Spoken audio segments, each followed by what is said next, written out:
You ever discover something that you kind of suck at? And you're like, dang, I guess I need work on that. So that was me and suspension pistol squats. I did suspension pistol squats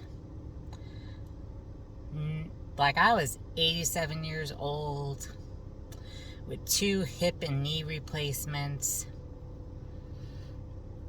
that needed to be replaced. They were not smooth or nice. So I'm gonna just work on them slowly and try to improve, because unilateral movements are important. So keep lifting, planner friends. Keep lifting. You know, some of you with your giant boxes from Happy Planner or Erin Condren, or even some of y'all's Hobonichi orders, like, you need to be able to like squat and deadlift pretty significant amount of weight.